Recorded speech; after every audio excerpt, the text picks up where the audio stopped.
আল্লাহ তাআলা দুনিয়া থেকে একটা নবীকে চতুর্থ আসমানে নিয়ে গেছে, তার নাম হলো ঈসা আলাইহিস সালাম। ধরে কোন তার নাম কি? ঈসা আলাইহিস সালাম। প্রত্যেক দিন মাথার পাগড়ি বাঁধে, প্রত্যেক দিন।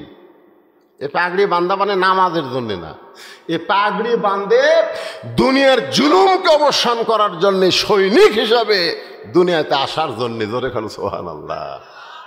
আল্লাহ বলে ঈসা একটু ধৈর্য ধর, একটু ধৈর্য ধর, সময় মতো তোকে পাঠানো হবে। যখন গোটা পৃথিবী চলে আসবে মুসলমানের পায়ের তলায়। ইহুদি খ্রিস্টান হিন্দু বৌদ্ধ তোমরা হলো বরের যাত্রী, আর মুসলমান হলো বর। জোরে কর কথা ঠিক কিনা? মুসলমান হলো বর। এই মুসলমান আছে বলে আল্লাহ ইহুদি খ্রিস্টান বৌদ্ধ হিন্দুদেরকে খাবার দিচ্ছে। যেদিন পৃথিবীতে মুসলমান থাকবে না, একটা বিধর্মীর খাওয়া হবে না। জোরে কোন কথা ঠিক কিনা? আমরা আল্লাহর প্রশংসা করব এই কারণেই যে আল্লাহ তাআলা আমাদেরকে বিশ্ব নবীর উম্মত হিসেবে কবুল করেছেন। আল্লাহ ইচ্ছা করলে আদম নবীর সময় আমাদের দুনিয়ার পাঠাবার পারতেন। আল্লাহ ইচ্ছা করলে ঈসা, মুসা, ইব্রাহিম আলাইহিস সালামের সময় আমাদেরকে দুনিয়াতে পাঠাবার পারতেন, কিন্তু ওই সময় না পাঠায়া এই বিশ্ব নবীর উম্মত করে দুনিয়াতে প্রেরণ করলেন। খুশি না বেজার? কেমন খুশি! ঈসা আলাইহিস সালামকে আল্লাহ যখন দুনিয়া থেকে চতুর্থ আসমানে নিয়ে যায়, আজকে তো বাইতুল মুকাদ্দাস নিয়ে খুব গন্ডগোল চলতেছে। জোরে কোন কথা ঠিক কিনা? আল্লাহ কোরআনে বলেছে, সুবহানাল্লাযী আসরা বিআবদিহি লাইলাম মিনাল মাসজিদিল হারাম ইলাল মাসজিদিল আকসা। কাবা ঘর ধ্বংস করতে এসেছিল আবরাহা বাদশাহ। নাম কি? আবরাহা। সূরা ফিল পড়েন। তখন কাবা ঘরের মুতল্লি ছিল আব্দুল মুত্তালেব। কাবা ঘরের মুতল্লি কে ছিল? আব্দুল মুত্তালেব ছিল। তা আবরাহা বাদশাহ মনে মনে চিন্তা করলো, আমি তো ইয়ামিন থেকে কাবা ঘর ধ্বংস করতে আসলাম, আব্দুল মুত্তালেব হয়তো কাবার পক্ষে কিছু বলবে। কিন্তু আব্দুল মুত্তালেব আবরাহা বাদশার কাছে না গিয়ে কাবা ঘরের দরজাত গেলেন। কাবা ঘরের দরজাত গিয়ে বললেন, আল্লাহ, আমরা নিরস্ত্র, আমাদের অস্ত্র নাই, আমাদের জনগণ নাই। ইব্রাহিম আলাইহিস সালামকে দিয়ে তুমি এই ঘর বানাছো, আজকে ইয়ামিন থেকে আবরাহা বাদশাহ ধ্বংস করতে এসেছে, আমরা কিছুই করতে পারবো না, সব দায়িত্ব তোমাকে দিয়ে দিলেন। সব দায়িত্ব কাকে দিছে? আজকে ফিলিস্তিনের মুসলমান যদি বাইতুল মুকাদ্দাসের সামনে গিয়ে বলতো, আল্লাহ, আমরা কিছুই করতে পারবো না, বাইতুল মুকাদ্দাস তোমার ঘর, তুমি হেফাজত করো, এ কথা ফিলিস্তিনের মুসলমান বলতেছে না, বরং তারা বলতেছে, দেহে এক ফোঁটা রক্ত থাকতে, জীবন থাকতে ইহুদির বাচ্চাদেরকে বাইতুল মুকাদ্দাস দখল করতে দিব না। জোরে কার কথা ঠিক না? কিছুক্ষণ করে আব্দুল মুত্তালেব আবরাহা বাদশার কাছে গেছে। তা আবরাহা বাদশাহ মুচকি মুচকি হাসতেছে, যাক, আমার কাছে হয়তো বলবে কাবা ঘরের হেফাজত চাই। কিন্তু আব্দুল মুত্তালেব বললেন, ভাই, তোমার সৈনিকের অত্যাচারে আমার কিছু উট তোমার এলাকার মধ্যে ঢুকছে, এই উটগুলো ফেরত চাই। আবরাহা বাদশাহ চমকে বলতেছে যে কাবা ঘরের চাইতে উটের গুরুত্ব তোমার কাছে বেশি। বলে, কাবা ঘর আমার না, ঘর হলো আল্লাহ, ধ্বংস করবার আচ্ছা করো, এখানে আমার করার কিছু নাই, যা করবি আল্লাহ। আপনারা বলেন তো, আল্লাহ কি করছে? এই আল্লাহ কি করছে? কিছু করেনি। সূরা ফিল আপনারা পড়েন না? পড়েন। তয়রান আবাবিল, তয়রান আবাবিল, ছোট ছোট পাখি ভাই রে, মুখের মধ্যে একটা করে খালি সরষের দানার মতন পাথর নিয়ে খালি ছাড়িয়ে দিছে, হস্তি বাহিনী সব শেষ রে। কিন্তু বাইতুল মুকাদ্দাসকে ওরা দখল করতেছে, হাজার হাজার মুসলমানকে হত্যা করতেছে। এখন কি আল্লাহ ঘুম পাড়তেছে? আল্লাহ কেন বসে আছেন কোন তো? বসে থাকার কারণ হলো, আল্লাহ তাআলা দুনিয়া থেকে একটা নবীকে চতুর্থ আসমানে নিয়ে গেছে, তার নাম হলো ঈসা আলাইহিস সালাম। ধরে কোন তার নাম কি? ঈসা আলাইহিস সালাম। প্রত্যেক দিন মাথার পাগড়ি বাঁধে, প্রত্যেক দিন। এ পাগড়ি বান্ধা মানে নামাজের জন্য না, এ পাগড়ি বাঁধে দুনিয়ার জুলুমকে অবসান করার জন্য, সৈনিক হিসাবে দুনিয়াতে আসার জন্যে। জোরে খান সুবহানাল্লাহ।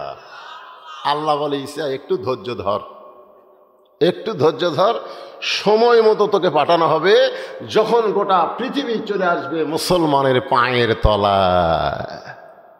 ইহুদি খ্রিস্টান হিন্দু বৌদ্ধ তোমরা হলো বরের যাত্রী, আর মুসলমান হলো বর। জোরে কর কথা ঠিক কিনা? মুসলমান হলো বর। এই মুসলমান আছে বলে আল্লাহ ইহুদি খ্রিস্টান বৌদ্ধ হিন্দুদেরকে খাবার দিচ্ছে। যেদিন পৃথিবীতে মুসলমান থাকবে না, একটা বিধর্মীর খাওয়া হবে না। জোরে কোন কথা ঠিক কিনা? আপনার বিবাহের অনুষ্ঠানে যান না, বরক ছাড়া যান না, লিয়া যান। মধ্যে ঘাটার যায় যদি বর কয় ভাই আমি বিয়া করবো না, আমি বাড়ির যাবো, বর যাত্রী বলতেছে তোর মনে তুই চলে যা, ওরা যাবো না। আজ কয়দিন হলে নিয়ত করছি তোর বিয়ার যে আমরা খামো, আর তুই ফেরত যাবি, যা। তো বর চলে গেছে, ওরাও বর যাত্রী মেয়ে পক্ষের বাড়িতে যায়, খালি বলতেছে খাবার দাও ভাই, আস্তে আস্তে শরীর ক্ষুদে লেগে গেছে, খাবার দাও। তখন পাত্রীপক্ষ খালি খুঁজতেছে, খুঁজে দেখে কারে বর নাই। কারণ বরের একটা সাইজ আছে, বরের মাথার টুপি আছে, বরের মুখর দাড়ি আছে, বরের পাঞ্জাবি আছে। জোরে কোন কথা ঠিক কিনা? কিন্তু এই শালারা তো তেলা, এর কিছুই নাই। তখন পাত্রীপক্ষের একজন বলতেছে কে ভাই তোমরা তো বারবার খাবার চাও, কিন্তু বর? তখন বলতেছে বর তো মধ্যে রাস্তার থেকে পড়ে গেছে। আপনারা বলেন তো পাত্রীপক্ষ বরযাত্রীকে খাওয়াবে না পিটুন দিবে? আজকে গোটা পৃথিবীতে মুসলমান হলো বর খায় না। বরের সাথে একজন থাকে, আমাকে কাহার থেকে কোলদারা কয় না, যখন বড় বড় ঘাস দিবার চাই তখন কোলদারা খাই, ছোট খা। ওই যে তোর শ্বশুর দেখতেছে, তোর শাহ শ্বশুর দেখতেছে, ওই দেখ জনগণ তোর দিকে টাকা আছে রে, তোর মুখের দিকে সবার চোখ, আজকে কম খা, আগামীকাল থেকে তোর খাওয়া শুরু হবে। আর যারা বেশি করে খাচ্ছে এই শালাকের আর খাওয়া নাই। জোরে কোন কথা ঠিক কিনা?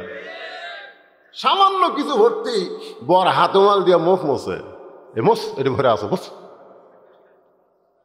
এই দুনিয়াতে মুসলমান হলো বরের জাত। এদেরকে আল্লাহ খাওয়ার জন্য, ফুর্তি করার জন্য দুনিয়াতে প্রেরণ করেন নাই। এদের কোল দ্বারা হলো ডান কান্দের বাম কান্দের ফেরেস্তা। একটু খেয়াল করেন, এই দুনিয়াতে কম খাও, ভদ্রান্তি রেখে যাও। বাল তো উসিরুনাল হায়াতাদ দুনিয়া ওয়াল আখিরাতু খায়রু ওয়া আবকা। তোমাদের জন্য আল্লাহ আখেরাতকে সুন্দর করে সাজায় রাখছে। আজকে কম খাও, আগামীকাল থেকে খাও। দুনিয়াতে তোমরা কম খাও, কিন্তু আগামীকাল থেকে আখেরাতে তোমাদের খাওয়া আছে। আর বরযাত্রী আজকেই শেষ খাওয়া, কাল থেকে খালি পিটন খাওয়া। জোরে কোন কথা ঠিক না? আপনারা বলেন তো বরযাত্রী যদি বর ছাড়া পরের দিন যায় আর খাবার দিবি? কিন্তু ইহুদি খ্রিস্টান এই শালারা বুঝবার পারতেছে না, এরা মুসলমান বরকে এরা হত্যা করতেছে। কিন্তু বরেরা যদি না থাকে তোর্ক খিলাবি কেরে? আল্লাহর ঠেকা পড়ে নাই একটা বিধর্মীকে খাওয়ানো। জোরে কোন কথা ঠিক কিনা? বরের উসিলাই খাচ্ছে, অথচ বরকে চিনতেছে না। আজকে বাইতুল মুকাদ্দাসকে নিয়ে আপনাদের সামনে কিছু আলোচনা করা লাগবে, কারণ ওটাও মসজিদ। যে মসজিদে আমি বসেছিলাম এটাও মসজিদ। জোরে কোন কথা ঠিক কিনা? ওই মসজিদকে বাদ দিয়ে এই মসজিদের আলোচনা হবে না। এখন আসেন, আমরা আল্লাহর প্রশংসা করার কারণ হলো আল্লাহ আমাদেরকে বিশ্ব নবীর উম্মত হিসেবে কবুল করেছেন। যেই নবী আমার বাইতুল মুকাদ্দাসে, যেই বাইতুল মুকাদ্দাসকে নিয়ে ইহুদিরা তামাশা খেলতেছে, ওই বাইতুল মুকাদ্দাস আমাদের নবী সমস্ত নবী রাসূলের ইমামতি করেছে। সুবহানাল্লাহ বলেন। এটা কোন রাতে? এটা লাইলাতুল মেরাজের রাতে। আল্লাহ রাসূল হচ্ছেন ইমাম, আর সমস্ত নবী রাসূল হচ্ছে মুসল্লি। বাইতুল্লাহ কাবা ঘর, এই ঘরে সমস্ত নবী রাসূল নামাজ পড়ে নাই, কিন্তু বাইতুল মুকাদ্দাসে সমস্ত নবী রাসূল নামাজ পড়েছে।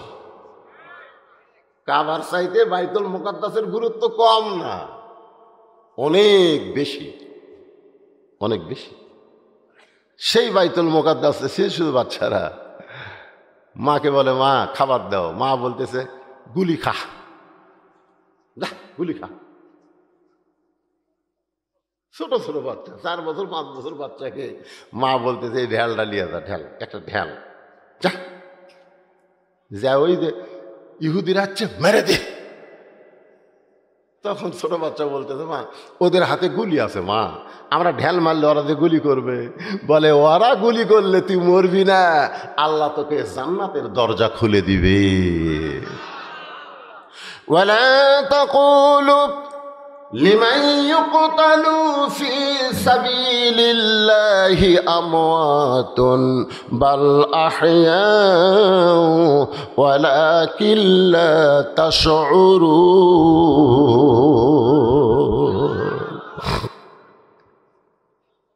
হাশেম নামে একটা ছেলে মায়ের কাছে কান্দে, বলে, মা বর্তমান গোটা পৃথিবীতে 200 কোটি মুসলমান, মাত্র সামান্য কয়েকজন ইসরায়েলের ইহুদি, ওরা আমাদেরকে হত্যা করতেছে, অথচ 200 কোটি মুসলমান তারা কি করে? মা হাসিমের কপালে চুমা দিয়ে বলে, হাসিম রে, তোর নাম হলো হাসেম, আর নবীর নাতির নাম হলো হোসাইন। যেদিন হোসেনের দেহ থেকে মস্তককে বিচ্ছিন্ন করা হলো, সেই দিন পৃথিবীতে হাজার হাজার মুসলমান ছিল, কিন্তু হোসেনের পক্ষে তারা কাজ করে নাই। আজকে ফিলিস্তিনেরা হোসেনের মতন জীবন দিবে, কিন্তু নবীর ইসলামকে দুনিয়াতে ভুলণ্ঠিত হতে দিবে না। সুবহানাল্লাহ বলে। নেকি আর পাপ অর্জন করে নেকির চাইতে কি পাপ বেশি? কথা কথে শরম করতেছে। এত বড় মরদ কে আছে বলেন তো যে আমার পাপের চাইতে নেকি বেশি? তাহলে কথা বলেন না কেন? নেকির চাইতে পাপ বেশি। নেকির চাইতে পাপ যখন বেশি হবে, আল্লাহ জাহান্নামের ফেরেশতাদের বলবেন, ধাক্কায়া ধাক্কায়া জাহান্নামে নিয়ে যাও। আল্লাহ বিচার করে দেখে নেকির চাইতে পাপ বেশি। আর খবর আছে? আল্লাহ বলেছেন, ফামাইয়া মিসকাল যাররাতিন খায়রান ইয়ারা ওয়া মান ইয়ামাল মিসকাল যাররাতিন শাররান ইয়ারা। ইয়ারা শব্দের অর্থ হলো তোমাদেরকে দেখানো হবে, তোমাদের বিচার গোপনে করা হবে না, প্রকাশ্যে বিচার করবে আল্লাহ। সুবহানাল্লাহ বলেন। আজকে বাংলাদেশে অনেক বিচার গোপনে হয়, হয় কি হয় না? অনেক বিচার গোপনে হয়। গোপনে বিচার করার পরে একজনের ইশারায় আবার রায় পাল্টে যায়। জোরে কোন কথা ঠিক কিনা? এইরকম বিচার আমরা দেখতেছি। তখন আল্লাহ যখন হাকিম হয়ে বিচার শুরু করবেন, তখন কি এই গোপন বিচার করবেন? এই জন্য আল্লাহ বলেছেন, ইয়ারা, ইয়ারা মানে তোমাদেরকে দেখানো হবে তোমরা কি করছে। মহাদেবপুরে দেখো, এই মহাদেবপুরের বাসীরা তোমরা কি করছো, হ্যাঁ দেখো। এখন নেকির চাইতে পাপ বেশি।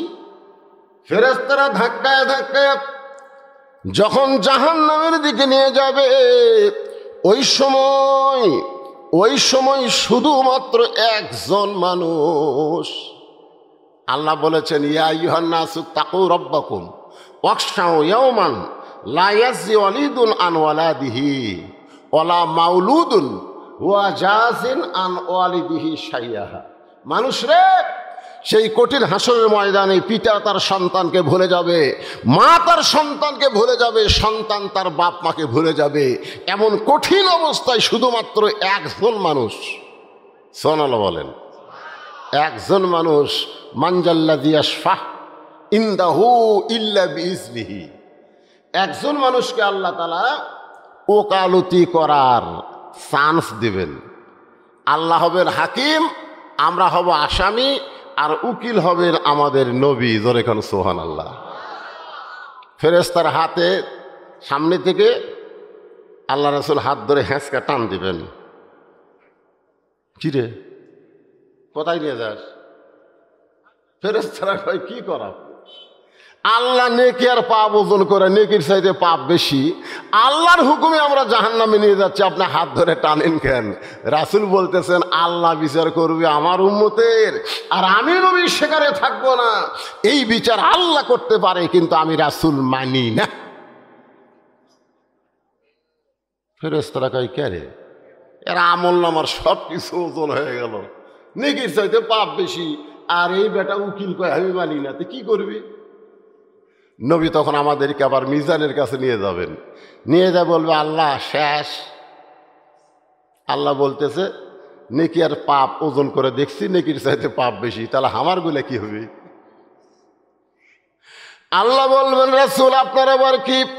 বলে আমার প্রতি মহব্বতের দরুদ পড়েছে, এই দরুদের নেকিগুলো মদিনায় রওজা মোবারকে জমা হয়েছে।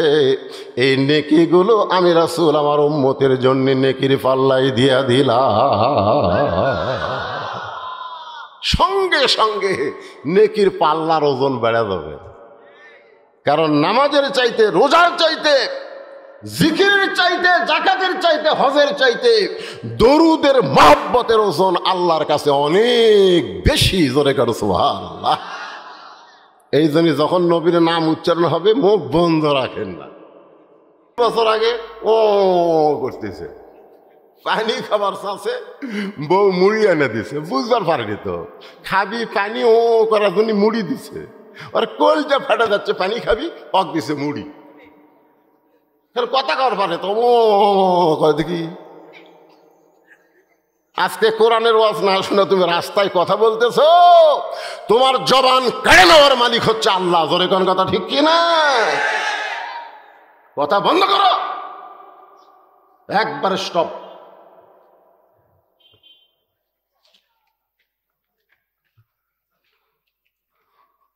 গ্রামের নাম হলো গোপালপুর, ঘোষালপুর। আপনাকে পৃথিবীর ভিতরে মহাদেবপুরের মধ্যে এত পুর, হ্যাঁ আসলে আমি তো বাংলাদেশ সব জায়গায় বাস করি, এত পুর নাই। হাই রে পুর রে। আমরা যে কলেমার জিকির করলাম, এই যে কিছুক্ষণ আগে লা ইলাহা ইল্লাল্লাহ, এই জিকির করাটা হলো ইবাদত। জিকির করা কি? ইবাদতের যতগুলো নেকি সবগুলো আল্লাহ মালিক। মালিককে? আল্লাহ। আপনার দুই কাঁধে যে দুইটা ফেরেশতা আছে, এই ফেরেশতাগুলো যারা জিকির করলেন, ডান কাঁধের ফেরেশতা কলম দিয়ে লিখলো, আর জিকির করলো না যারা, বাম কাঁধের ফেরেশতা তো বেকুব, যারা তো জিকিরও করে না, কি লিখবো, মুখ বন্ধ করে আছে। তখন ওই ফেরেশতা আল্লাহকে বলে আল্লাহ তোমার কোরআনের বাগানে বসে যারা জিকির করলো, ডান কাঁধের ফেরেশতা তো লিখলো, কিন্তু যারা করলো না এদের খবর কি? তা আমি কি করব? কলম কি বন্ধ থুবো না কিছু লিখব? তখন আল্লাহ বলে তুমি লেখো বোবা শয়তান। জোরে কোন কি শয়তান? বোবা শয়তান। এখান থেকে আমরা বুঝলাম জিকির করার সময় জবানকে বন্ধ রাখা যাবে না। যাবে? কারণ আপনি যে নামাজ, রোজা, হজ, যাকাত এইগুলো কিন্তু সব সময় করতে পারবেন না। আপনি ইচ্ছা করলেই নামাজ পড়তে পারবেন না, নামাজ পড়ার সময় আছে, ঠিক কিনা বলে? আপনি ইচ্ছা করলেই যাকাত দিবার পারবেন না, যাকাত দেওয়ার একটা সময় আছে, আছে না নাই? আপনি ইচ্ছা করলে হজ করতে পারবেন না, হজ করারও একটা সময় আছে। আপনি ইচ্ছা করলেই রোজা রাখতে পারবেন না, রোজা রাখারও কিন্তু একটা সময় আছে। কিন্তু আপনি ইচ্ছা করলেই জিকির করতে পারবেন, জিকির করার কোনো সময় নাই। এটা সব সময় করা যাবে। যার কারণে আল্লাহ কোরআনে বললেন ইয়া আইয়ুহাল্লাযীনা আমানু উযকুরুল্লাহা যিকরান কাসীরা। যারা আমাকে বিশ্বাস স্থাপন করেছো তারা সব সময় আমি আল্লাহর জিকির করো। জোরে করো সুবহানাল্লাহ। তাহলে আপনারা যে কলেমার জিকির করলেন, এটা কার জিকির? সবচাইতে উত্তম জিকির, আফজালুজ জিকির লা ইলাহা ইল্লাল্লাহ।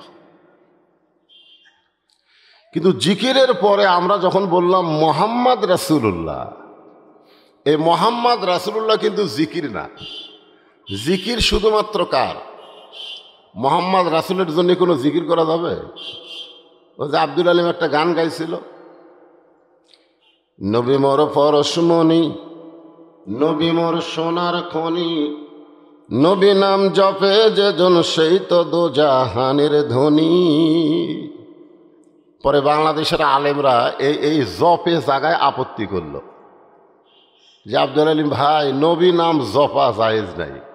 কেউ যদি সারা জীবনে বলে মোহাম্মদ রাসূলুল্লাহ, মোহাম্মদ রাসূলুল্লাহ, মোহাম্মদ রাসূলুল্লাহ, মোহাম্মদ রাসূলুল্লাহ, একটা সওয়াবও হবে না। তাহলে কি করা লাগবে? বলে গানের ওই জায়গা পরিবর্তন করে লিখতে হবে, নবী নাম ভাবে যে জন, নবী নাম ভাবে যে জন সেই তো দোজাহানের ধনী। নবী নাম ভাবা যাবে কিন্তু জপা, কথাটা খেয়াল করবেন। আর যখনই নবীর নাম উচ্চারণ হবে তখন আমাদের উপর ওয়াজিব, আমাদের উপর তখন ওয়াজিব হয়ে যাবে সাল্লাল্লাহু আলাইহি ওয়াসাল্লাম। আপনি যতবার সাল্লাল্লাহু আলাইহি সাল্লাম বলেন আপনার কান্দের ফেরেশতারা লিখবে না, কারণ সাল্লাল্লাহু আলাইহি সাল্লাম এটা কোনো ইবাদত নয়, এটা হলো মহাব্বত। এটা কি? কথাগুলো খেয়াল করবেন, এটার নাম কি? মহাব্বত। আল্লাহ রাসূল এক সময় বললেন যে আমার সমস্ত উম্মতেরা সারা জীবন ইবাদত করে যে নেকি অর্জন করেছে, সেই নেকি যদি এক পাল্লায় দেওয়া হয়, সারা জীবন ইবাদত করে, ধরে কন কি করে?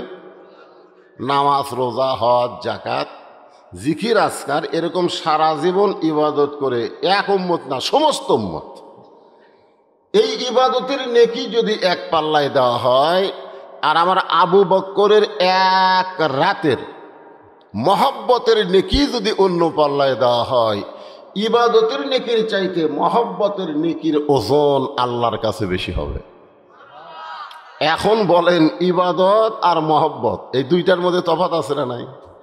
আপনারা যখন সাল্লাল্লাহু আলাইহি সাল্লাম বললেন আল্লাহ রাসূলের মহব্বতে, তখন আপনার কান্দের ফেরেশতা লিখবে না, কিন্তু একদল ফেরেশতা আল্লাহ এখানে পাঠাইছে, আপনার দরুদ শেষ হওয়ার সঙ্গে সঙ্গে এই দরুদগুলো আপনারই নামে, আপনারই নামে, যারা সাল্লাল্লাহু আলাইহি সাল্লাম বললেন তাদের নামে রাসূলের রওজা মোবারকে পৌঁছায়া দিবে।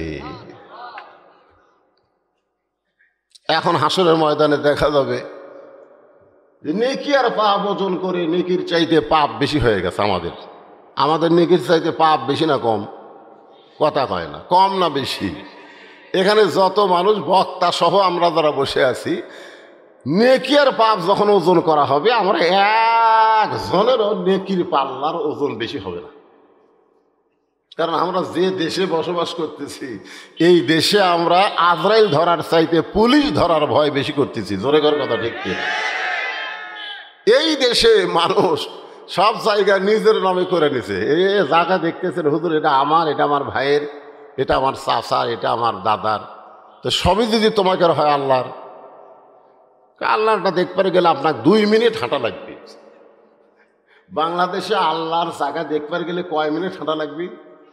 2 মিনিট হাঁটার পরে মসজিদের সামনে গিয়ে বলতেছে, হুজুর এখানেও আল্লাহর কিছু ছিল না, আমার চাচা দয়া করে আল্লাহ 10 শতক দিছে, আমার চাচা আল্লাহ দয়া করছে করে 10 শতক দান করছে, আর আমরা টাকা পয়সা দিয়ে আল্লাহ ঘর বানিয়ে দিছি। তখন ফেরেশতাকে আল্লাহ, এই দেশের নাম কি যেই দেশে তোমার কিছুই নাই?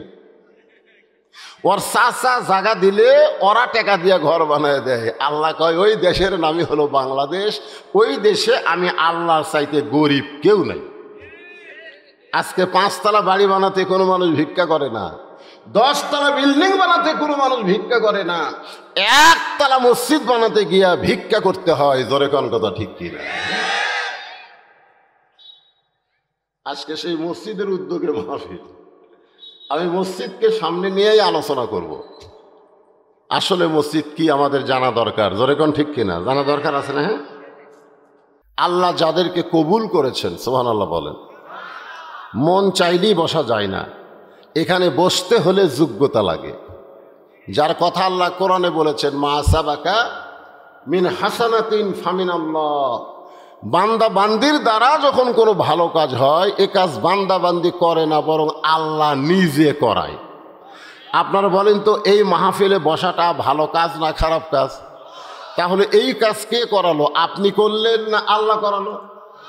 যে আল্লাহ দয়া করে রহম করে আজকের তাফসীরুল কোরআন মাহফিলে আপনাদেরকে কবুল করলেন, আমি আমার অন্তরের অন্তঃস্থল থেকে আপনাদের সবাইকে শুভেচ্ছা জ্ঞাপন করছি।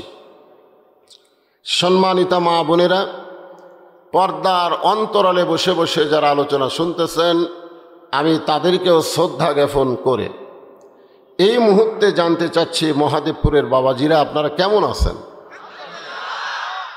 যে আল্লাহ দয়া করে রহম করে মেহেরবানি করে আজকের এই মাহফিলে জান্নাতের টুকরার ভিতরে আপনাদেরকে কবুল করলেন, আপনারা কি খুশি হয়ে আছেন না বেজার হয়ে গেছেন? যদি খুশি হন তাহলে জবান খুলে সকলেই বলবো, রব্বানা লাকাল হাম হামদান কাসীরান তাইয়িবান মুবারাকান ফীহি। দেখেন আল্লাহর কি রহমত। গোপালপুর, ঘোষালপুর, সরস্বতীপুর, মহাদেবপুর সবগুলা হিন্দু নাম। ধরে কোন কথা ঠিক কি না? এই হিন্দু নাম থাকার পরেও হিন্দু একটাও নাই। আল্লাহ তাআলা এই হিন্দু এলাকায় একসময় নওগাঁ ছিল হিন্দু শাসিত এলাকা, সেই এলাকার মধ্যে আল্লাহ আমাদেরকে মুসলমান হিসাবে কবুল করেছেন। এটা আল্লাহর খাস রহমত। আল্লাহ কোরআনে বলেন, অমাইয়াবতাগি গয়রাল ইসলামা দীনান ফালান ইউকবালা মিনহু। ইসলাম ছাড়া অন্য কোনো ধর্ম যদি তোমরা গ্রহণ করো, ওইটা আল্লাহর দরবারে কবুল হবে না। আল্লাহর কাছে একমাত্র কবুলযোগ্য ধর্মের নামই হলো ইসলাম। আজকে সেই ইসলামের ভিতরে আমরা কবুল হয়েছি কার ইশারায়, কার রহমতে? তাহলে খুশি না বেজার? মাশাআল্লাহ। আল্লাহ তাআলা আমাদের জন্য বলেছেন, কুল ইয়া ইবাদি লাযিনা আসরাফু লা তাকনাতু মির রাহমাতিল্লাহ ইন্নাল্লাহা ইয়াগফিরুয যুনুবা জামিআ ইন্নাহু হুয়াল গাফুরুর রহিম। আল্লাহু আকবার। যারা মাগরিবের নামাজ পড়েননি, এশার নামাজও পড়েননি, ওয়াজ শুনতেছেন, আমি তাদের জন্য আয়াতে কারিমা তেলাওয়াত করলাম। কারণ মসজিদের উন্নয়ন কল্পে মাহফিল। আমি সেই মসজিদের মধ্যে এতক্ষণ ছিলাম, চারিদিকে তাকায় দেখি সব ঠিকঠাক মাশাআল্লাহ, খালি ওযুখানাটা এখনো কমপ্লিট হয়নি। এছাড়া মসজিদের কোনো কমতি নাই। কিছুদিন পরে হয়তো এই মসজিদ বলবে, হুজুর একতলার হচ্ছে না, দোতলা করা লাগবে, ঠিক কিনা? এখন যদি বলা হয় দোতলা কেন করবেন, বলে এত মুসল্লি হুজুর আটে না। মাশাআল্লাহ, মসজিদ দোতলা হচ্ছে। ফজরের খবর কি? ফজরের খবর তো এক কাতারই হয় না। জোহরের খবর কি? কয় মহাদেবপুরে গেছে। আসরের খবর কি? কাজ কামের দিন। মাগরিবের খবর কি? কয় ফজরের মতোই হয়। এশার খবর কি? কয় মন চাইলে আসে। তো মসজিদের মধ্যে কয় কাতার? কয় 5 কাতার। এখনো এক কাতারের মুসল্লি হলো না, দোতলা করবে কেন? তখন বলতেছে, হুজুর ওই যে জুমার দিন সবার শেষে আসা আগে যায়, ওই শালাকের জন্য দোতলা করা লাগতেছে। জুমার দিনে সবার শেষে আসে আগে যায়, ওদের জন্য দোতলা করা লাগবে। আজকে মসজিদে যে 5 ওয়াক্ত নামাজ হবে মসজিদের উন্নয়ন কল্পে, আমি সে আলোচনা আপনাদের সামনে তুলে ধরবো। ইন্না সালাতি ওয়া নুসুখি ওয়া মাহইয়ায়া ওয়া মামাতি লিল্লাহি রাব্বিল আলামিন। যেই যুবকেরা কষ্ট করে মাহফিল করতেছ, আমি তোমাদেরকে বলতেছি বাজান, আজ কয়েকদিন হলে তোমরা কষ্ট করে এই জান্নাতের বাগান লাগাইছ, নাম দিয়েছ মসজিদের উদ্যোগে। মসজিদ শুধু একটা ঘর না, এই ঘরে 5 ওয়াক্ত নামাজ জামাতের সঙ্গে আদায় করা লাগবে। সেদিন জামালপুর এক নেতা বলতেছে, বর্তমান প্রধানমন্ত্রী 564টা মসজিদ করেছে, 564টা মডেল মসজিদ করেছে, এরপরেও কতকগুলো আলেম প্রধানমন্ত্রী দেখতে পারে না, মানে হামাক লক্ষ্য করে বলতেছে 564টা মসজিদ বানাচ্ছে, মডেল মসজিদ। জোরে কোন কি মসজিদ? যেই প্রধানমন্ত্রী 564টা মসজিদ করলো, অথচ আলেমরা সেই প্রধানমন্ত্রীকে দেখতে পারে না। নেতা ভাষণ দিয়ে যখন চলে গেল, আমি তখন বললাম, নেতা ভাই তুমি তো ভাষণ দিয়ে চলে যাও, তুমি তো বক্তার ওয়াজ শোনো না। বক্তারাও খুশি, এতগুলো মসজিদ বানাইছে প্রধানমন্ত্রী। কিন্তু আল্লাহ কোরআনে মসজিদ বানানোর আগে ঘোষণা করেছেন, আল্লাযীনা ইম্মাক্কান্নাহুম ফিল আরদ, মুসলমানের মধ্যে কেউ যদি প্রধানমন্ত্রী হয়, মুসলমানের মধ্যে কেউ যদি প্রেসিডেন্ট হয়, মুসলমানের মধ্যে কেউ যদি কাউকে যদি ক্ষমতা দেওয়া হয়, তারা মসজিদ বানান আগে না, তারা মাদক মুক্ত সমাজ করা আগে না, তারা পদ্মা সেতু নির্মাণ করা আগে না, তারা বাল্য বিবাহ বন্ধ করা আগে না। তার 1 নম্বর কাজ হলো আকামুস সালাত, নামাজ কায়েম করা। নামাজ যদি কায়েম না হয়, এতগুলো মসজিদ বানায় কোনো লাভ হবে না। কারণ বিশাল মসজিদে এক কাতার মুসল্লিও হয় না। ধরে গণ কথা ঠিক কিনা? কথা কন না কেন? এক কাতারে হয় না। গোটা মসজিদের টাইস করা যায়, দেখি সামান্য জায়গা পরিষ্কার। মুয়াজ্জিনকে বললাম, কে ভাই এই সামান্য জায়গা পরিষ্কার কেন? আজান হয়, আকামত হয়, কেউ আসে না হুজুর, তো খামাকা মসজিদ ঝাড় দিয়ে লাভ কি? আমি নামাজ পড়ি আল্লাহু আকবার কয়ে এই জায়গাত দুটা গামছার বাড়ি মারি, আকামত দিয়ে একলা একলাই নামাজ পড়ি, কেউ আসে না। তো খালি মসজিদ বানালে হবে না, এই এলাকার সমস্ত যুবকদেরকে 5 ওয়াক্ত নামাজ মসজিদে আদায় করা লাগবে। জোরে কোন কথা ঠিক কিনা? আল্লাহ রাসূল বলেছেন, লা সালাতা লা ঈমানা, যার নামাজ নাই তার কোনো ঈমান নাই। ভালো করে শোনেন, লা সালাতা লা দীনা, যার নামাজ নাই তার কোনো ধর্ম নাই। বাইনাল আবদি ওয়াল কুফরি তারকুস সালাত, বান্দার কাফেরের মধ্যে পৃথক করার জিনিসটার নামই হলো নামাজ। আল্লাহ রাসূল বলেছেন কঠিন কথা, মান তারাকা সালাতু মুতাম্মিদান ফাকাদ কাফারা, ইচ্ছা করে যারা মাগরিবের নামাজ এশার নামাজ বাদ দিল, তার আর মুসলমান থাকলো না, তারা মুসলমান খারিজ হয়ে কাফের হয়ে গেল। কথা কন না কেন? আপনার জমির পর্সা আছে কিন্তু সিএস নাই। পর্সা আছে কি নাই? সিএস নাই। বর্তমানে জমি খারিজ হবে, এজোর এখানে খারিজ হবে। তাহলে যদি আপনি মাগরিব এশার নামাজ না পড়েন, শুধু শুক্রবারে জুমার নামাজ পড়েন, বলে হুজুর আমি তো নামাজি, আমি 5 ওয়াক্ত নামাজ না পড়লেও জুমার নামাজ পড়ি। যারা জুমার নামাজ পড়েন তাদের জন্য লা তাকনাতু মির রাহমাতিল্লাহ, আল্লাহ দয়া করে হাসরের ময়দানে বলবে, যারা 5 ওয়াক্ত নামাজ পড়ো নাই, শুধু জুমার নামাজ পড়েছ, আমি রহমান রহিম তোমাদেরকে জান্নাত দিয়া দিলাম, যাও। সঙ্গে সঙ্গে জুমা পার্টি খুশি হয়ে জান্নাতের দিকে দৌড় মারবে। এক দৌড়ে জান্নাতের দরজাত গিয়ে দেখবে, জান্নাতের দরজাত বিশাল একটা তালা। বলবে, আল্লাহ আপনি জান্নাত দিলেন কিন্তু তালা কেন? আল্লাহ বলে, পকেট হাঁটায় দেখ, চাবি খোলার জন্য তোদের চাবি আছে, তালা খোলার জন্য তোদের কাছে চাবি আছে। ওই জুম্মা পার্টি তখন পকেট হাতায় দেখবে একটা চাবি আছে, ওই চাবি তালার মধ্যে ঢুকবে কিন্তু ঘুরবি না, ঢুকবে ঠিকই কিন্তু ঘুরবি না। আল্লাহ চাবি ঢুকলো তালার মধ্যে ঘরে না কেন? আল্লাহ কয়, পাগল রে, তালার মধ্যে 5টা দাগ আছে, তোর চাবির মধ্যেও 5টা দাগ থাকা লাগবে, দাগে দাগে মিল হলে কুট্টুস করে তালা খুলবে। এখন দেখ তো তোর চাবিতে দাগ আছে কিনা। বলে, আল্লাহ আমার চাবি হলো তেলতেলা।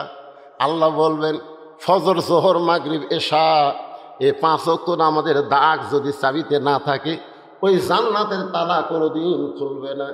যারা শুধু জুম্মার নামাজ পড়েন, বড় জোর তারা জান্নাত দেখতে পারবেন কিন্তু ভিতরে ঢুকতে পারবেন না। এখন যারা জুম্মা পার্টি কথা কয় না, কি কথা কন না, তাহলে নামাজ 5 ওয়াক্ত নামাজ আদায় করা লাগবে। আল্লাহর নবী কিন্তু 5 ওয়াক্ত নামাজ পাইছে নবুয়তের 10ম বৎসরে, 10 বৎসরে যখন নবী, তখন এই 5 ওয়াক্ত নামাজ পাইছে লাইলাতুল মেরাজে। সুবহানাল্লাহ। কোন কয় ওয়াক্ত? 5 ওয়াক্ত নামাজ নিয়ে নবী চলে আসলেন মক্কায়। মক্কায় আসার পরে নবী নামাজ কায়েম করতে পারলেন না। এই নামাজ পাওয়ার আরো 3 বছর নবী মক্কায় ছিলেন। নবী সর্বসাকুল্যে নবী হওয়ার পরে মক্কায় ছিলেন 13 বছর। জোরে কোন কয় বছর? তাহলে নামাজ যখন পাইছে তখন কয় বছর? 10 বছর। একটু হা হুকারি ধরেন, আমার কথা কি আপনারা বুঝতে পারতেছেন না? তাহলে 10 বছর নামাজ পাইলেন, 13 বছর পর্যন্ত নবী মক্কায় থাকলেন, কিন্তু নামাজ কায়েম করতে পারলেন না। প্রকাশ্যে জামাতে নামাজ আদায় করতে পারতেছেন না। সাহাবীরা বললেন, ইয়া রাসূলুল্লাহ, হুজুর মক্কায় কি নামাজ কায়েম হবে না? মাইকের সাউন্ড এরকম করতেছো কেন বাবা? এই মাইকালা, সবাই তো শুনবার পাচ্ছে, আবার কি ভমভমি শব্দ দাও? তাহলে 5 ওয়াক্ত নামাজ কি কায়েম হবে না? আল্লাহ রাসূল বললেন, সাহাবীরা রে, 5 ওয়াক্ত নামাজ যদি কায়েম করতে চাও তাহলে যিনি ইমাম হবেন তাকেই নেতা হওয়া লাগবে। 5 ওয়াক্ত নামাজ যদি কায়েম করতে চাও তাহলে যিনি নামাজ পড়াবেন তাকে আবার সমাজের নেতা হওয়া লাগবে। জোরে কোন কি হওয়া লাগবে? আজকে আমাদের বাংলাদেশে নেতা একজন, ইমাম আর একজন। ইমাম লেখছে কেশিয়ারের কাছে দরখাস্ত আমার এলাকার, যে চাচা আমার বেতন খুবই কম, চাচা সব জিনিসের দাম বেড়ে গেল, সব জিনিসের একটা পেঁয়াজের দাম 100-র উপর গেল, যেভাবে জিনিসের দাম বাড়তেছে আমার বেতন তো বাড়তেছে না। আজ 5 বছর হলে 4,000 টাকা করে দেন, একটু বেতন বাড়ান। কেশিয়ার চিঠির উত্তরে লিখছে, তোর মন চাইলে পড়া, না চাইলে আর এক মসজিদ ধর। যেই দেশের ইমামেরা কেশিয়ারের কাছে বেতনের দরখাস্ত লেখে, সেই দেশে নামাজ কায়েম হবে না। নামাজ তখনই কায়েম হবে, ইমাম শুধু ইমাম না, সমাজের নেতা হবে। জোরে কোন কথা ঠিক কি না? আল্লাহ রাসূল নবুয়তের 10 বছরে নামাজ পালেন, কিন্তু মক্কায় নামাজ কায়েম হলো না। এই নামাজ কায়েম হলো মদিনায়। সর্বোত্তম রাসূল হিজরত করে যখন মদিনায় গেলেন, একটা মসজিদ নির্মাণ করলেন, যে মসজিদের নাম হলো মসজিদে কোবা। জোরে কোন মসজিদের নাম কি? আপনি হজ করছেন? আপনি করছেন? মাশাআল্লাহ, এ 3টে হাজিরে। মসজিদে কোবার ভিতরে 2 রাকাত নামাজ পড়লে একটা উমরা হজের সওয়াব আল্লাহ দান করে। এটাই হলো দুনিয়ার সর্বপ্রথম মসজিদ, যেটা মদিনায় রাসূল তৈরি করলেন। মদিনায় গিয়ে দেখলেন একটা সুন্দর জায়গা। রাসূল বললেন, এই জায়গার মালিক কে? মদিনার এক আনসার বলল, হুজুর যাই মালিক তাই তো মরে গেছে, তার 2টা সন্তান এখন জায়গার মালিক আছে। আল্লাহ রাসূল এতিম 2 সন্তানকে ডাক দিলেন, ডাক দিয়ে নিজের 2 উরাতের উপরে 2 জনকে বসালেন। সুবহানাল্লাহ বলেন। বসায় বললেন, বাবা এই জায়গার মালিক এখন তোমরা, জায়গাটা আমার খুবই পছন্দ। 2 ছেলে আসমানের দিকে তাকায় বললেন, হুজুর জায়গার মালিক তো আমরা না, জায়গার মালিক হচ্ছে আল্লাহ। রাসূল চমকে গেল। 2 বাচ্চা রাসূলের উরাতের উপরে বসে আসমানের দিকে তাকায় বললেন, হুজুর এই জায়গার মালিক তো আমরা না, জায়গার মালিক হচ্ছে আল্লাহ। রাসূল বললেন, বাবা এই জায়গাটা আমার খুব পছন্দ, এই জায়গার মধ্যে একটা ঘর নির্মাণ হবে। 2 বাচ্চা বললেন, ঘরের মালিককে? বলে ঘরের মালিক হচ্ছে আল্লাহ, এর বিনিময়ে তোমরা কি চাও? 2 বাচ্চা নবীর কপালে একটা চুমা দিয়ে বললেন, হুজুর এর বিনিময়ে আমরা আল্লাহর জান্নাত চাই। সর্বপ্রথম মসজিদ নির্মাণ হলো মসজিদে কুবা। আল্লাহ রাসূল বললেন, বেলাল মসজিদ হয়ে গেছে, এখন আজান দাও।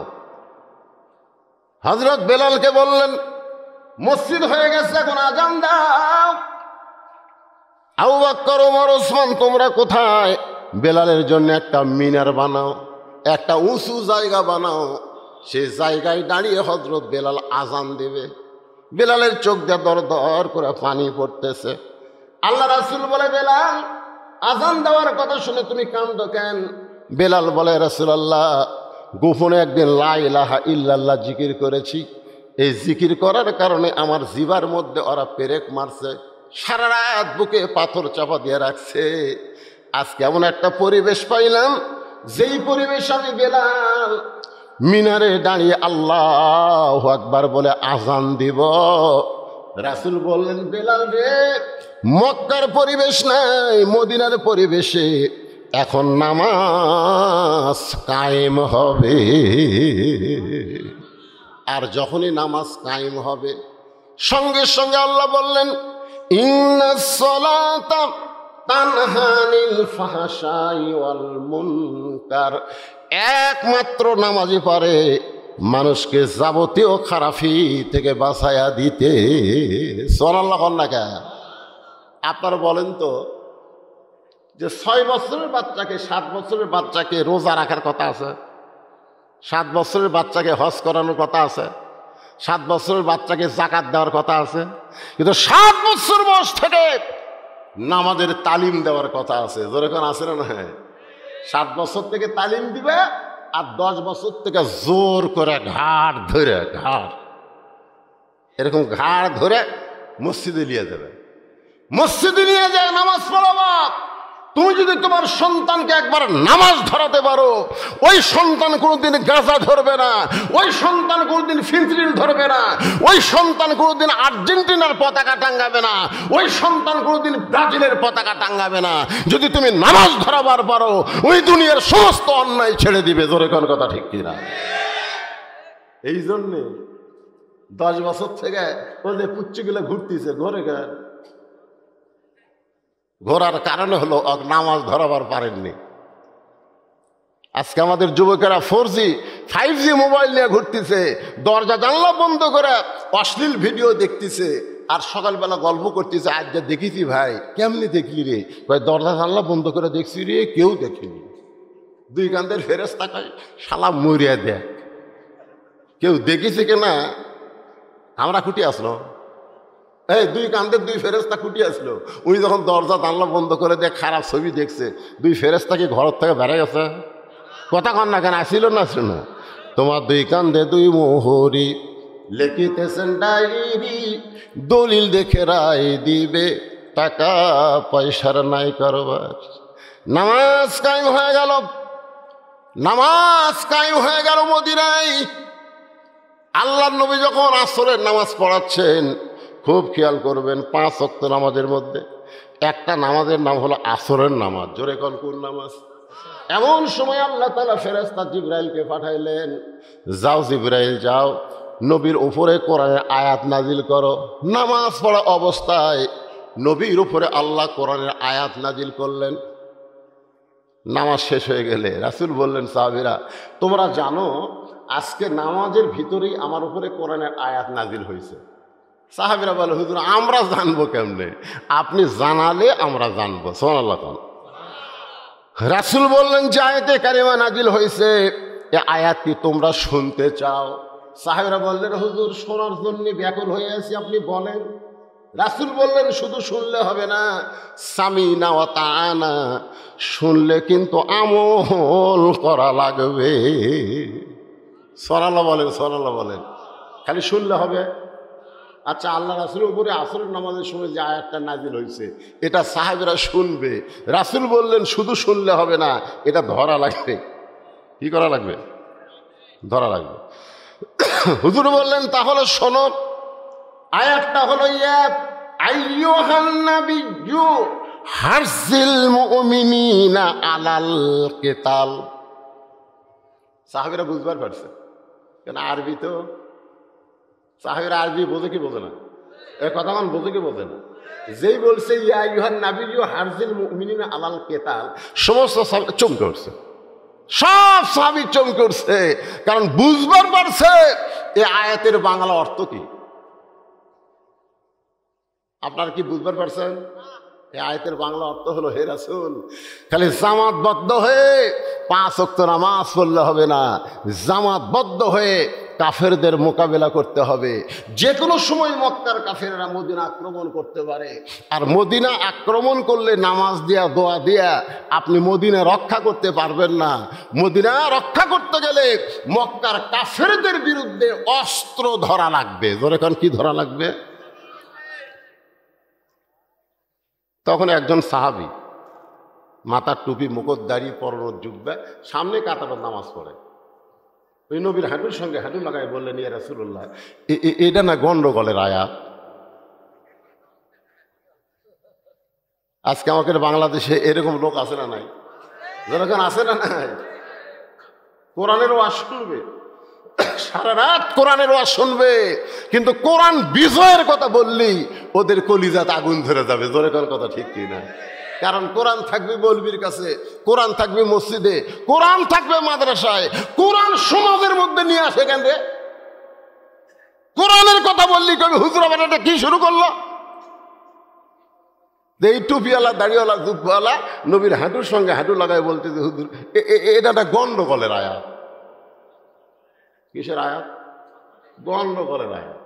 আপনারা বলেন তো, আল কোরআনের আলো সব জায়গায় জালো, এটা কি গন্ডগোলের স্লোগান?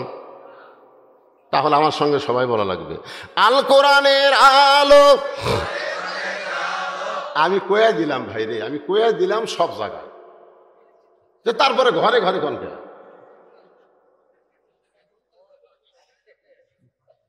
না, খালি ঘরের মধ্যে জ্বললি হবি, বেড়া করা লাগবে না। আপনি ঘরের মধ্যে কোরআন শরীফ পড়লেন, পড়ে বের হয়ে দেখেন যে একটা বেপরদা মেয়ে মানুষ রাস্তায় ঘুরতেছে। এখন সেই বেপরদা মেয়ে মানুষ আপনার চোখের মধ্যে ঢুকে গেছে, চোখর ঢুকলে খালি চোখর থাকে, ওটা এই জায়গাতে আবার ঢুকে গেছে, মেমোরি হচ্ছে। এখন জোহরে নামাজ পড়বার যা নিয়ত করতেছেন, ইলা জিহাদের কাবাতে শরীফাত আল্লাহু আকবার, মুখ আছে কাবার দিকে, চোখ আছে সেজদার দিকে, আর মন খালি বলতেছে রাস্তা কি দেখলাম রে। তাহলে আল কোরআনের আলো শুধু ঘরের মধ্যে জ্বলালে হবে না, সব জায়গায় জ্বলাতে হবে। এটা কি গন্ডগোলের স্লোগান? হ্যাঁ, জোরে কোন গন্ডগোলের? আল কোরআনের আলো, কোরআন হাদিস যেখানে, লিল্লাহে তাকবীর। দুনিয়ার মুসলমান যে এক হয় তার প্রমাণ হলো আল্লাহর ঘর। আমি নিজের চোখে দেখছি, আসরের নামাজ হুজুর নাই, জোরে কোন কি নাই? হুজুর নাই। 3 জন মুসল্লি ঢুকে খালি ঘড়ি দেখতেছে। ওই 3 মুসল্লি আবার 3 দল করে। ঘর কয়টা আর দল কয়টা? 3 দলের 3 জন খালি ঘড়ির দিকে তাকে আছে, হুজুর নেই। নামাজের সময় হয়ে গেল, হুজুর ঢুকলি তাকে সামনে দিবে।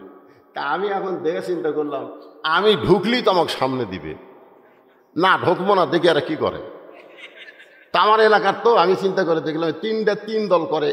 কোন দলের সাপোর্টার? একটা দেখলাম আওয়ামী লীগ, একটা বিএনপি, আর একটা হলো জামাত।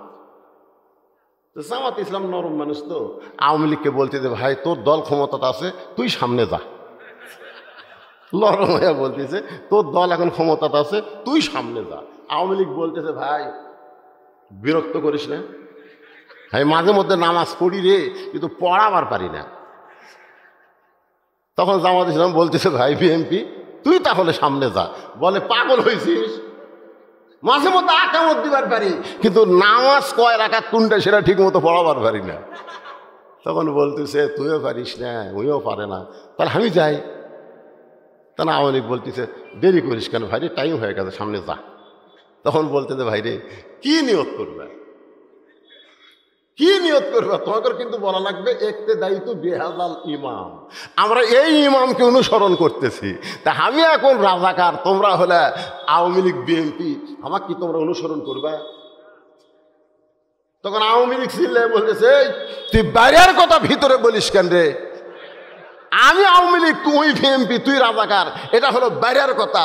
আর ভিতরের কথা আমরা 3 ভাই একসঙ্গে জামাত করতে চাই।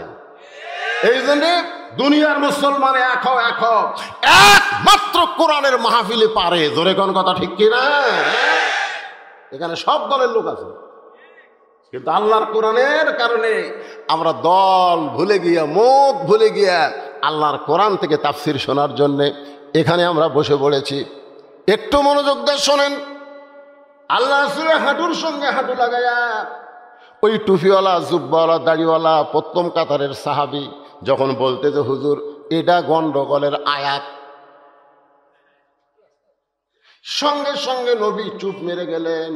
এত সুন্দর নামাজি, 5 ওয়াক্ত নামাজ সামনে কাতারে পড়ে, সেই লোকটা যখন বলে গন্ডগোলের আয়াত, তাহলে এটা কে? এতদিন ধরে জানতাম পাকা মুসলমান, কিন্তু এই মুহূর্তে আমি জানতে চাই এটা কে। এমন সময় আল্লাহ তাআলা জিবরাইলকে পাঠায় দিলেন।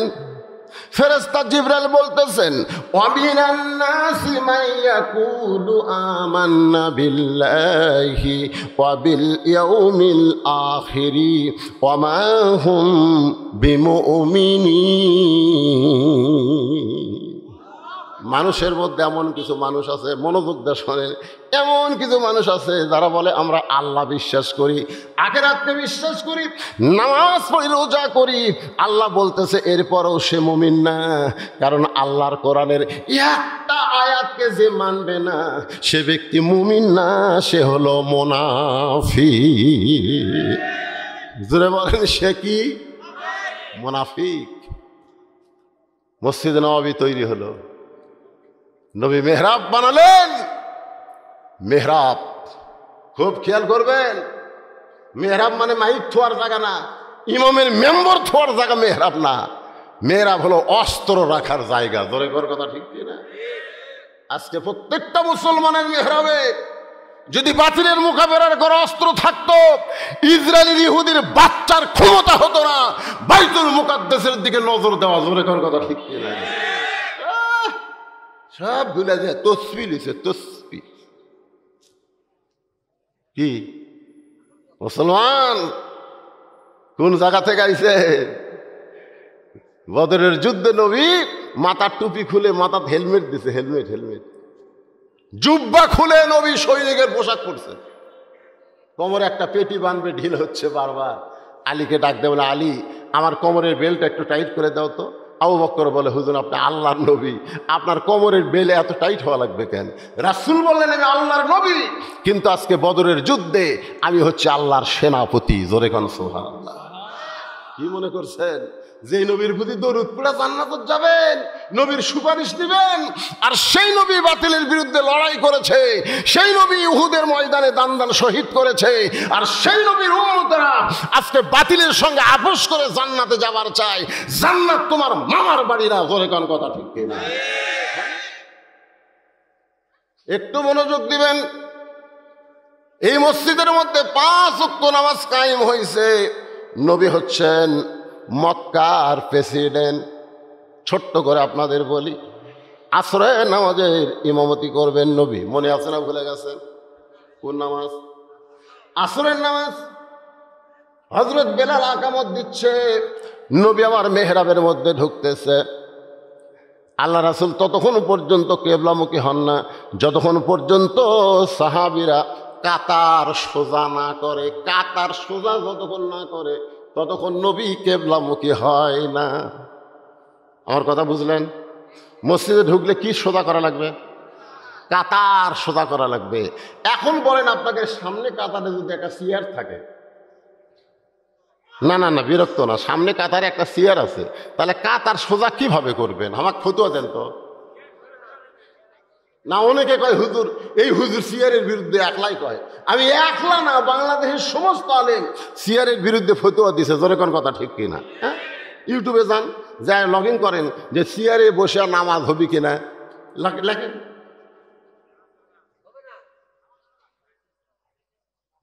পায়ের গোড়ালির সঙ্গে গোড়ালি মিল করা লাগবে। যে বেটা সিয়ারে বসছে ওর পায়ের গোড়ালি ফুটে গেছে। আমাকে একজন বলতে যে হুজুর সিয়ারে কি নামাজ হবে না? আমি হবে হবে, চেয়ারে নামাজ হবে, বাড়িতে হবে। তুমি অসুস্থ, তোমার ঠ্যাং ভাঙ্গিছে, তোমার মাজা ভাঙ্গা, তুমি বাড়িতে নামাজ পড়ো। লা ইউকাল্লিফুল্লাহু নাফসান ইল্লা উসাহা। আল্লাহ তোমাকে এমন কিছু কঠিন করে দেয়নি যে তুমি বসতে পারবা না, দাঁড়াবার পারবা না, তারপরেও তোমাকে জামাত করা লাগবে, এই কথা আল্লাহ কয়নি। যতদিন পর্যন্ত দাঁড়ায় নামাজ পড়তে না পারবা, বাড়ির চেয়ারত পড়ো, কিন্তু মসজিদে আসলে তোমাকে কাতার সোজা করা লাগবে। যেরকম কি সোজা? কাতার সোজা। যতক্ষণ কাতার সোজা হয়নি ততক্ষণ নবী কিবলামুখী হয়নি। সুবহানাল্লাহ। হযরত বেলাল আকামত দিচ্ছেন। আকামতের মধ্যে 2টা শব্দ আছে, কদ কামাতিস সালাহ, কদ কামাতিস সালাহ। আপনারা বলেন তো কদ কামাতিস সালাহ শব্দের অর্থ কি? এবারে আপনারা কি বিরক্ত হচ্ছেন? মসজিদের উদ্যোগে মাহফিল। আমি এতক্ষণ ধরে কিসের ওয়াজ করতেছি? তাহলে সে মসজিদের ওয়াজ শুনবেন না, মন্দিরের ওয়াজ শুনবেন? তাহলে কতকামাদের সালা শব্দের অর্থ কি? মুয়াজ্জিন তা আরবিতে কয়, এর বাংলা অর্থ কি?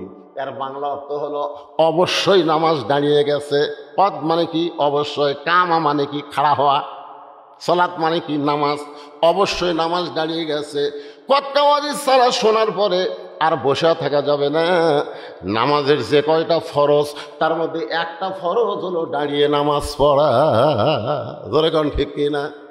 কিন্তু আল্লাহর নবী তাকায় দেখে সামনে কাতারে একজন সাহাবী বসে আছে। কতকামাদের সালাত শোনা পরে ওই সাহাবী দাঁড়াবার পারতেছে না, বসে আছে। নবী বললেন, এই সাহাবী, বেলাল আকামত দিয়ে কতকামাদের সালাত বলছে, এরপরেও তুমি বসে আছো, তুমি কেন দাঁড়াও না? তুমি কেন দাঁড়াও না? আল্লাহ কোরআনে বলেছেন, এই যে কোরআন শরীফ দেখেন, এই কোরআনের মধ্যে আল্লাহ কোট করে বলেছেন, কুমু লিল্লাহি কানিতিন, তোমাকে অবশ্যই আনুগত্য নিয়ে আল্লাহর জন্য দাঁড়াতে হবে। এই হুকুম কার? রাসূল বললেন, কুম মানে কি? দাঁড়াও। লিল্লাহি, আল্লাহর জন্য, কানিতিন, আনুগত্য নিয়ে দাঁড়াও। সিনা টান করে দাঁড়াও না। নামাজ যখন দাঁড়াবা এরকম নিয়ত করার পরে তুমি যখন হাত বাঁধবা, মনে করবা তোমার চাইতে বড় আসামি এই দুনিয়াতে আর কেউ না। ঠিক কিনা? এইভাবে হাত বাঁধবা। সামনে কাতার একজন মুসল্লি হাত বাঁধতে আছে, আর মসজিদের বারান্দাতে এক মুসল্লির মোবাইলে রিংটন বাজছে রে, আর ঘুম ভাঙ্গাইয়া গেল রে মরার কুকিল। ওই খালি এরকম বলছে, শালারে। যতক্ষণ আর মোবাইলে রিংটন বাজছে প্রত্যেকবারই কত শালারে, মানে মুখ ফসকা বের হয়ে গেল। তো নামাজ শেষ হলে বললাম, কে ভাই, বারান্দাত মোবাইলে রিংটন বাজলো, আপনি সামনে কাতারে শালারে। হুজুর, খেলে হাতটা বান্দা না থাকলে ওর চাপা আমি ফাটাতাম। খালি হাত বান্দা আছে দেখে আমি লোলবার পারতেছি না। তার মানে কি বোঝা গেল? হাত বান্দা এটা সরকারের কোনো হ্যান্ডকাপ না, এটা আল্লাহর নামাজের হ্যান্ডকাপ। জোরে কোন কথা ঠিক কিনা? কথা